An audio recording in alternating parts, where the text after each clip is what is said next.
Halo semuanya, Assalamualaikum warahmatullahi wabarakatuh. Saya Yulianti, NIM 2387203001 dari Prodi Ekonomi semester 1 Universitas Nurul Huda. Di sini saya akan membahas tentang efisiensi pasar. Apa sih itu efisiensi pasar? Sini. Apa sih itu efisiensi pasar? Ini dia pengertiannya.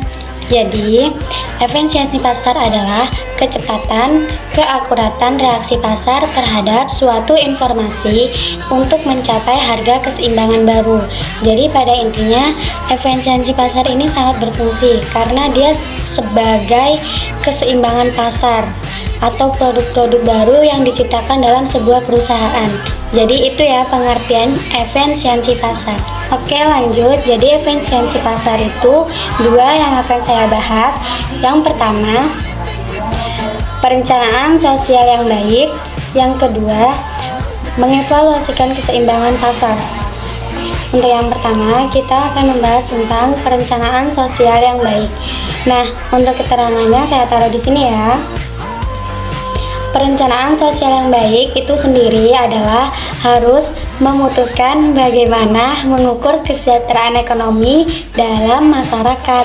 Jadi intinya itu ya, perencanaan sosial yang baik itu untuk mengukur kesejahteraan masyarakat. Baiklah, di sini ada dua penjumlahan, yaitu yang pertama surplus produsen dan surplus konsumen. Nah, untuk penjumlahan surplus produsen itu untuk pengertiannya keuntungan yang diterima penjual. Oleh karena itu wajar kita menggunakan surplus total sebagai ukuran ekonomi masyarakat ataupun sebagai jumlah akhir ya. Nah, untuk mendefinisikan surplus produsen yaitu produsen sama dengan nilai yang diterima penjual dikurang biaya bagi penjual. Nah, jadi itu untuk mendefinisikan surplus produsen. Yang kedua yaitu surplus konsumen, yaitu keuntungan yang diterima pembeli dari partisipasi dalam suatu pasar.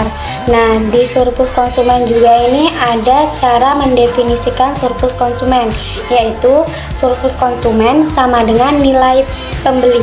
Jadi itu ya pengertian surplus konsumen. Baiklah, lanjut yang kedua yaitu mengevaluasikan keseimbangan pasar. Di sini saya akan membacakan menurut para segmen. Yang pertama, para pembeli yang menilai barang lebih dari harganya. Menurut segmen AE, dari kurva permintaan memilih untuk membeli barang tersebut. Yang kedua, pembeli yang menilai barang kurang dari harganya. Menurut segmen EB tidak akan membeli barang tersebut.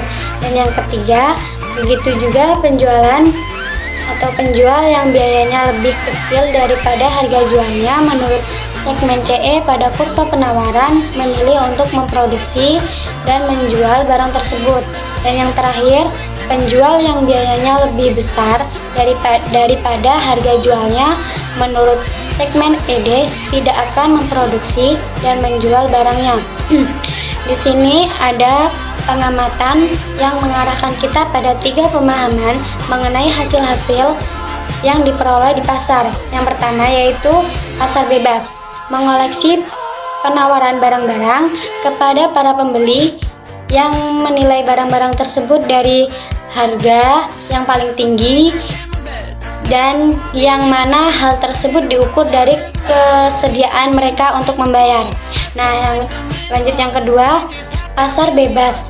Nah, mengoleksikan permintaan barang-barang kepada para penjual yang dapat memproduksi dan biaya yang paling rendah di pasar.